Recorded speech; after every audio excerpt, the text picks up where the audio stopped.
devez comprendre, excellent enfant de Dieu, que vous devez faire très attention. Voilà pourquoi Dieu a posé sa parole, a posé des leaders et les pères spirituels pour être des garde-fous. Mais beaucoup d'entre nous, nous voulons faire des choses de nous-mêmes. Tu vas te cogner la tête. C'est après 5 ans, 10 ans que tu vas te rendre compte que tu t'es cogné la tête. Il y a des personnes qui ont l'expérience. Donc vous devez les inculquer ces choses. Un nouveau converti aime souvent pavader et papoter avec ses amis chrétiens. Et quand tu lui demandes, il dit c'est la communion fraternelle. Oui, la communion fraternelle, mais ça peut te conduire quelque part. Il y a des loups ravisseurs qui se promènent dans la bergerie. Et tu trouves un nouveau chrétien comme ça dans le métro. Ah, ça va, moi je suis une nouvelle chrétienne. Et les nouveaux chrétiens, ils sont très motivés. Mais pour toi, en tant que MFG, si tu n'apprends pas à lui expliquer qu'en tant que nouveau converti, il y a des dangers. Et le diable peut t'avaler, mais il y a des gens qui vont l'avaler. Il va rétrograder. Les nouveaux convertis, ils vont rétrograder. Les bébés spirituels vont rétrograder. Vous pensez que pourquoi quelqu'un peut faire plusieurs églises en même temps? Il y a des personnes qui sont là, ils pensent que je ne sais pas qu'ils font le culte le matin avant de venir ici l'après-midi.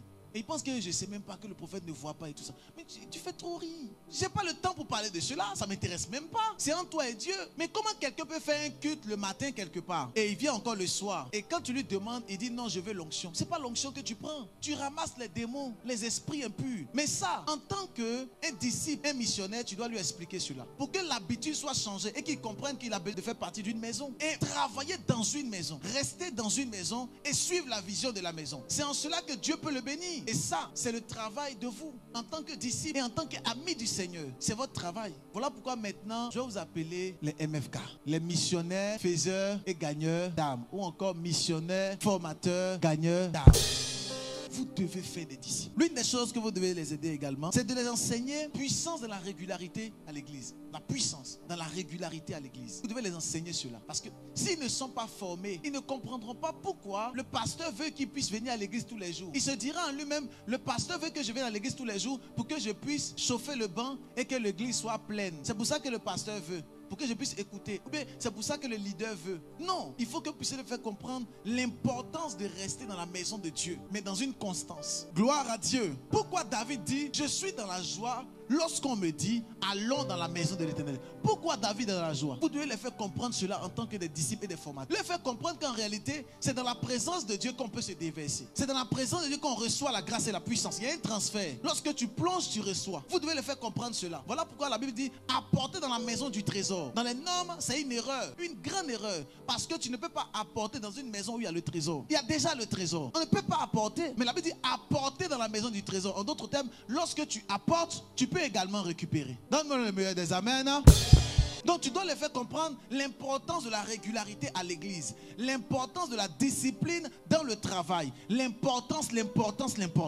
L'une des choses encore que tu dois changer, une habitude, il y a une mauvaise habitude, il y en a plusieurs, mais l'une des choses que j'ai relevées encore, tu dois leur expliquer c'est quoi la dîme. Est-ce que vous savez qu'au 21e siècle, il y a des personnes qui se posent encore la question sur la dîme? Pas parce qu'il n'a pas d'argent, mais parce que il se pose la question, est-ce que la dîme est de Dieu ou est-ce que la dîme est un moyen qui a été mis en place par les hommes de Dieu pour nous voler? Il se pose encore la question, est-ce que la dîme vient du Seigneur et elle produit des miracles, ou est-ce que la dîme est un système mis en place par des pasteurs, un groupuscule de pasteurs depuis 1500 afin de pouvoir voler? Donc vous devez les faire comprendre qu'il y a une bénédiction, une grâce qui est rattachée à la dîme. C'est en cela que vous allez voir des personnes qui sont peut-être bénies, mais qui ne peuvent pas recevoir une certaine grâce parce qu'ils ne sont pas réguliers dans les dîmes. Alléluia. Et ce sont des choses que vous devez expliquer. Il y en a plusieurs. Amen. Mais vous devez changer les habitudes. Que Dieu te donne la force pour changer les habitudes.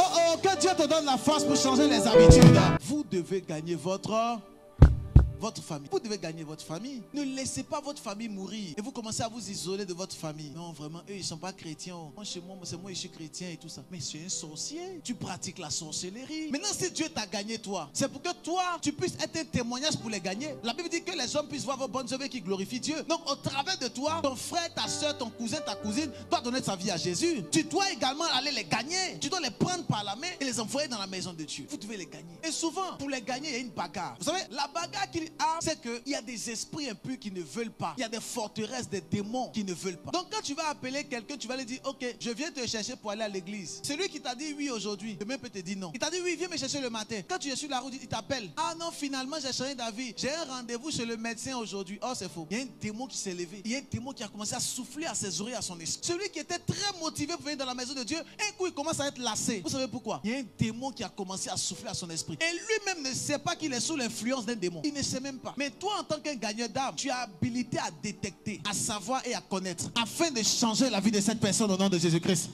Tu dois comprendre ces choses. Tu dois être un grand formateur. Tu dois être un grand gagneur d'âmes. Et tu verras que plus tu gagnes des âmes, plus Dieu te donne la paix. La véritable paix vient par là. La véritable joie vient par là. La véritable grâce vient par là. Tu les gagnes et tu les mets dans la présence de Dieu. Tu les envoies dans la maison de Dieu. Pas dans une autre maison, mais dans la maison de Dieu. Tu ne peux pas les gagner et les envoyer chez les féticheurs. Tu ne peux pas les gagner et les envoyer chez les marabouts. Tu dois les gagner et les envoyer dans une maison, qui est la maison de Dieu. Là où toi aussi tu as grandi, là où toi aussi l'Éternel t'a fortifié, tu dois les envoyer. Et faites très attention aux esprits impurs, mais faites très attention aux démons. Faites très attention. Ils sont très dangereux, très nerveux. Voilà pourquoi tu dois tout faire pour être intime à Jésus. Tu dois tout faire pour chercher à gagner des âmes. Ça te protège, ça protège ta famille. Le diable ne pourra plus venir t'attaquer n'importe comment. Le diable ne pourra plus attaquer ta famille. Tu auras une couverture et une protection. L'Esprit de Dieu m'a mis à cœur qu'on puisse faire un exercice. Dieu veut nous challenger. À partir de ce soir, à partir de demain matin, commence à gagner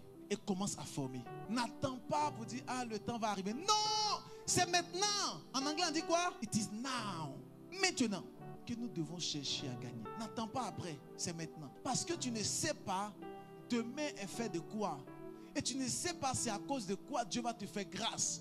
Peut-être que c'est à cause du fait que tu as gagné tel frère et telle soeur que Dieu va ouvrir telle porte au devant de toi. Tu ne sais pas. Tu ne sais pas. Donc à partir de ce soir, s'il te plaît, prends une résolution. Je travaille, j'étudie. C'est vrai, je suis un jeune, j'étudie. Je travaille. Mais en même temps, je gagne des âmes pour Jésus. Et dimanche, toi seul, tu dois attraper 2 personnes. Si tu veux acclamer mon Dieu, acclame-le bien.